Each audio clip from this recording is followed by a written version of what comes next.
Muito prazer, meus amigos, tudo bem com vocês? Sábado é dia de estudo de fundo imobiliário e aqui no canal, você já sabe, a gente está fazendo um processo de atualização das análises completas que nós fizemos em 2021. Semana passada a gente falou do REC R11, um vídeo que ficou bem bacana, tá aqui no card para você conferir. E hoje a gente vai falar do XP-LG11, esse foi o fundo mais pedido nos comentários. Então aproveita também, nesse vídeo deixa aqui comentário de qual vídeo, de qual fundo que a gente já analisou, que você gostaria que a gente fizesse a atualização. XP-LG11 é um fundo que dispensa comentários, é um dos 7 maiores fundos de logística, 4º maior em número de cotistas, tem um patrimônio enorme aí, quase 3 bilhões de reais. Então vamos entender um pouquinho do último relatório gerencial e, claro, fazer a comparação do que a gente trouxe lá de análise completa em março de 2021, tenho certeza que você vai curtir, um vídeo curtinho, é rápido para você só ter realmente as informações mais relevantes. Então, bora para esse conteúdo!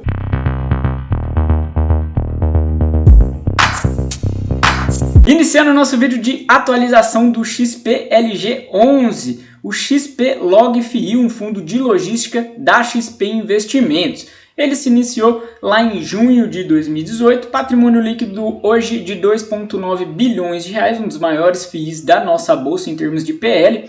Lá em março de 2021, quando a gente fez o vídeo de análise completa, que está aqui no card para você conferir, era 2,3 bilhões de reais, ele estava passando por uma oferta, inclusive ele tinha acabado uma oferta muito recente, uma oferta muito bem sucedida, conseguiu a captação de 720 milhões de reais de uma vez só. O número de cotistas também aumentou um pouquinho, 275 mil, naquela época eram 243 mil. A gente vê aí que a taxa de administração do fundo é escalonada de 0,95% a 0,75% e a taxa de performance 20% do QCD IPCA mais 6%. A gente sempre começa pelo comentário da gestão. Eles dizem aqui pra gente que no mês de dezembro teve a distribuição aí de 0,64 por cota, que deu um dividend yield analisado nesses valores aí de 7,5% em relação ao valor de fechamento, R$ 102,40. Um dividend yield interessante, a gente colocar aí mais ou menos um spread de 2% frente à NTNB. É importante a gente avaliar isso, é um spread que historicamente está até um pouquinho mais baixo nos fundos de logística, tá? A exigência historicamente é um pouquinho maior, mas tem esse ganho e tem a possibilidade de ganho de capital, porque lá em março esse fundo ele negociava um PVP de 1,06, estava com ágio, já chegou a ser negociado aí a R$ 150 e hoje ele está sendo negociado com deságio 0,93 no PVP. Em relação às movimentações de locatários ocorridas desde o último relatório gerencial, destacamos novas locações. Expansão de 6 mil metros quadrados da Facile no Cislog Galeão, expansão de 1.943 metros quadrados da Total Alimentos também no Cislog Galeão. Esse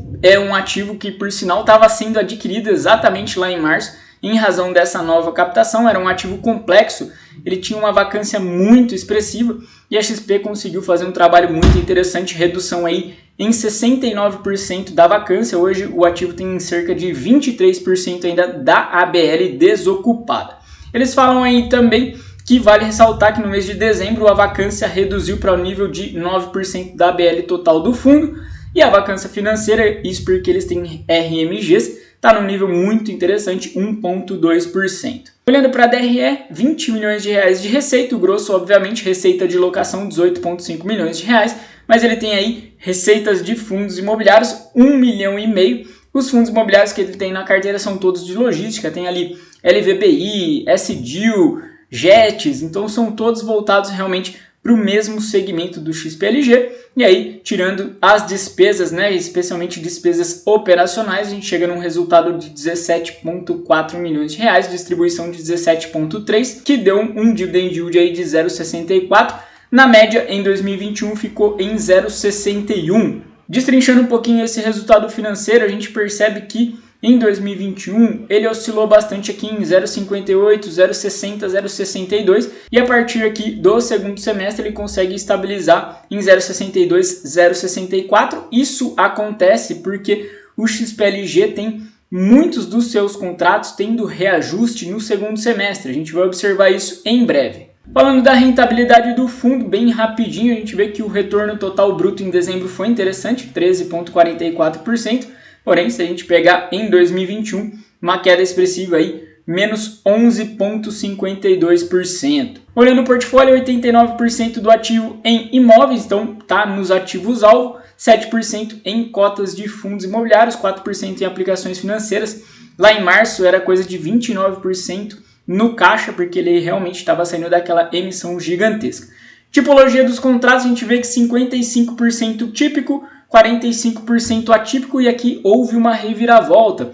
Lá em março de 2021, os contratos típicos representavam em torno de 35%. E era até uma proposta do Pedro Carras, gestor do fundo, de aumentar esses contratos típicos. Ele entende que essa mescla, né, essa divisão aí mais próxima entre 50% para cada um, é mais interessante porque fica um risco-retorno melhor, né? Ele tem a segurança do contrato atípico, mas por outro lado também consegue surfar a onda aí do aquecimento do mercado de logística dentro desses contratos típicos. Só lembrando, o contrato atípico é aquele que geralmente tem prazo maior que 5 anos, não admite revisional e caso o locatário queira quebrar esse contrato, ele tem que pagar uma multa que normalmente é o total dos aluguéis vincentes trazidos a valor presente. Portfólio de locatários, e a gente vê aí que 12% da receita imobiliária vem do especulativo Cajamar.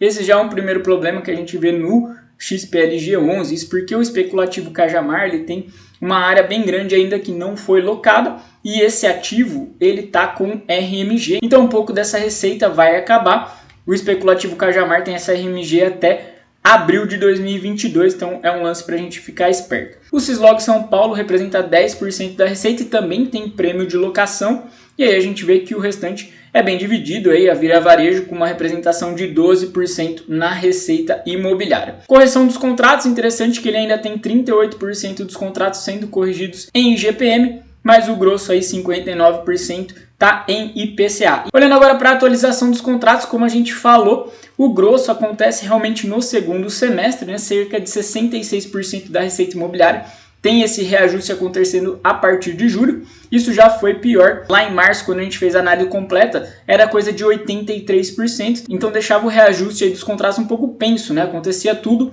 no segundo semestre. Olhando para os vencimentos dos contratos, bem tranquilo, 70% da carteira vence a partir de 2023. Interessante a gente acompanhar aqui também a vacância, né? Lá em janeiro era de 9% e hoje, dezembro de 2021, eles terminaram a vacância também em 9%, mas houve uma oscilação grande, né? Em agosto, setembro, aí o fundo teve situações mais complexas, chegando aí a 11,3% de vacância. Olhando para a diversificação regional, a gente vê que 23% do PL está aí no Nordeste, num ativo só em Pernambuco, Cone Multimodal. E isso é interessante, né? Demonstra que o segmento de logística está chegando em outras áreas, está chegando em outras regiões. É muito bom para o Brasil. O grosso, claro, está ainda em São Paulo, 45% dos ativos. E tem na sequência aí 14,6% no Rio de Janeiro. Um overview da carteira, condomínios logísticos são 17, lá em março de 2021 eram 13, a gente vê que tem ainda 2 empreendimentos em construção, a área construída total de 955 mil metros quadrados, então quase 1 milhão de metros quadrados, era o sonho ali do Pedro Carras chegar nessa marca, lá em março era coisa de 700 mil metros quadrados. Número de locatários também aumentou, 41, em março eram 33. Interessante que a inadimplência aí está em 0. Vacância física, como a gente viu, 9%. Vacância financeira, em razão das RMGs, 1,2%. Passando brevemente pelos ativos, o que eu quis marcar para vocês é o tamanho do Cone, né? 203 mil metros quadrados, por isso que ele representa lá 23% do total do ativo do XPLG. Marquei aqui embaixo também a área construída de alguns ativos que são bem menores, né? 24, 23 mil metros quadrados. Muito provavelmente eles vão em algum momento sair do portfólio do XPLG, inclusive é uma ideia também do Carras de fazer movimentação nessa carteira. Olhando agora para os imóveis em construção, especulativo Extrema, com uma área construída de 77 mil metros quadrados, participação do fundo 64,2%. E o término está previsto aí para o quarto trimestre de 2022. Já a obra de expansão do Leroy, ela está estimada em 21 mil metros quadrados e o término também quarto trimestre de 2022. Interessante a gente ver as fotos aqui, terraplanagem, que está sendo feito, como é que está sendo movimentada a área. Olhando agora o detalhamento dos contratos de locação, o primeiro ponto que eu quis destacar aqui, Leroy Merlin, que tem uma representação de 11,5% na ABL, né, o ativo de Cajamar é muito grande, e a expansão deles são mais 21.349 metros quadrados, como a gente falou. O especulativo extrema, que está ainda em obras também. E aí eu já trago para vocês o Total Alimentos e o Facile, que foram os dois ativos que tiveram ali locação nova e expansão de locação. Então são ativos que foram movimentados aí nesse mês de dezembro. E agora eu falo um pouquinho das vacâncias, né? A vacância do Cislog representa aí 12 mil metros quadrados e a vacância do especulativo Cajamar, 55 mil metros quadrados. Esses dois ativos aqui têm prêmio de locação, como eu já comentei com vocês. O de Cajamar vai até abril de 2022 e o do Cislog do Rio de Janeiro vai até fevereiro. Então agora em fevereiro é a última parcela de prêmio de locação. Esses são pontos importantes para a gente observar como é que o fundo vai lidar com isso, né? Se essa ABL ficar desocupada, é bem possível que o rendimento acabe caindo um pouquinho. Para fechar o relatório gerencial, falando um pouquinho do passivo, né? Eles falam do contas a pagar aqui do Cone CD Unilever, 53,5 milhões de saldo devedor, é um CRI de CDI mais 1,75, vencimento dele em dezembro de 34, mas esse não é o total do passivo, tá? Se a gente observar lá no informe mensal, vai ver que tem mais 17 milhões de outro passivo, de outro CRI, de aquisição de imóveis, ok? Para fechar nosso vídeo, algumas coisas que eu quero pontuar lá na nossa análise completa. A gente deu algumas características da gestão do XPLG11 que ainda são válidas hoje. Primeiro, alavancagem. Então a gente está vendo aqui que tem esse endividamento ainda para pagar. Foco na região sudeste, a gente viu mais de 40% do portfólio ainda é no estado de São Paulo. E eles sempre gostam de ter um pequeno percentual do PL, dos ativos, para desenvolvimento. A gente viu que hoje são 2 ativos em desenvolvimento. Pedro Carrasco ele sempre fala que ele não quer colocar muito desenvolvimento. O cotista de fundo imobiliário ele é rentista, ele não quer ter aquela espera, né, para vir ali um rendimento muito alto, mas só no futuro. Ele quer ter esse rendimento recorrente desde já. Então, são fatores importantes para a gente sempre avaliar no XPLG11. Outro dado que eu quero trazer para vocês daquele vídeo. A gente falou de alguns motivos para o XPLG estar caindo. Primeiro, cap rates espremidos no segmento de logística. Segundo, o rendimento do próprio fundo vinha em decadência. A gente viu que em 2018, 19, 20 o fundo vinha caindo em termos de rendimento por cota. Em 2021 ele conseguiu dar um saltinho, tá? 2020 ele distribuiu R$ 7,01. Em 2021 ele conseguiu distribuir 7,36, então aumentou um pouquinho, foi até acima da minha expectativa, que ficava ali em torno de 0,58 por cota. A gente viu que no segundo semestre ele conseguiu dar um boostzinho e aí distribuiu um pouco a mais. E por fim, a questão de outros fundos descontados no segmento, né? A gente percebe que o XPLG hoje negocia 0,93, mas tem muitos fundos bons de logística sendo negociados ainda mais baixo, e aí a gente vê que quando a gente faz o cálculo de dividend yield on cost, fica muito interessante entrar em outros fundos, por isso que a cota do XPLG realmente não deslancha. E para fechar nosso vídeo, eu trago aqui dados muito atuais. A Colliers soltou esse overview nessa semana sobre o quarto trimestre de 2021 referente ao segmento de logística. E aí a gente percebe aqui que a taxa de vacância subiu. Ela chegou a 11,4%, no terceiro trimestre ela estava nas mínimas 9,8%. A absorção líquida também caiu um pouquinho para 450 mil metros quadrados.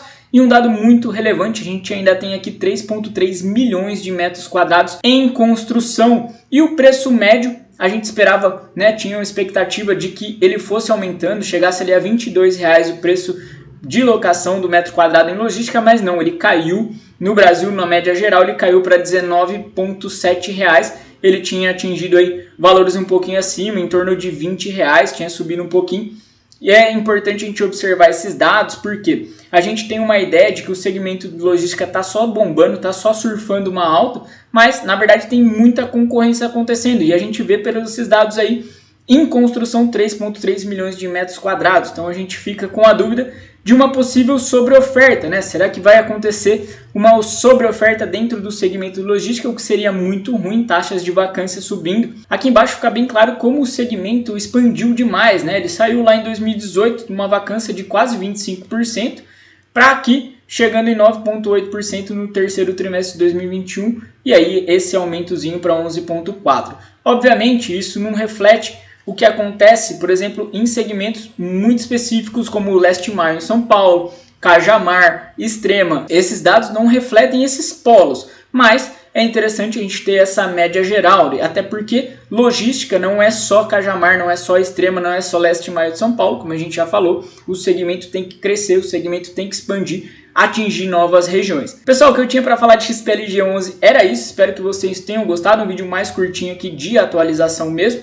Só lembrando, o XPLG é um fundo gigantesco, tem um número enorme de cotistas, tem um PL gigante, a gente sabe aí que está penando um pouquinho em termos de rendimento, ele está um pouquinho mais baixo que outros fundos do segmento, e se a gente comparar com fundos de papel, por exemplo, e aí a coisa fica muito mais difícil, mas você tem que ter em mente que fundo de tijolo não se compara com fundo de papel, isso eu sempre prego aqui no canal, tá? Fundo de papel é outra categoria, é crédito, fundo de tijolo é imóvel, é ativo real, e o segmento imobiliário como um todo está passando por muita dificuldade, a gente sabe em lajes corporativas, em shopping não precisa falar muito, né? Esses segmentos sofreram demais com a pandemia. O segmento de logística, embora esteja em alta, a gente tem a preocupação de uma possível sobreoferta. A gente vai ter que observar como é que os próximos anos vão demandar espaços de galpões, como é que o e-commerce vai se comportar, se ele realmente vai ter esse crescimento vertiginoso que teve nesses 2 últimos anos ou se isso vai estabilizar. Um grande abraço e até a próxima, se Deus quiser.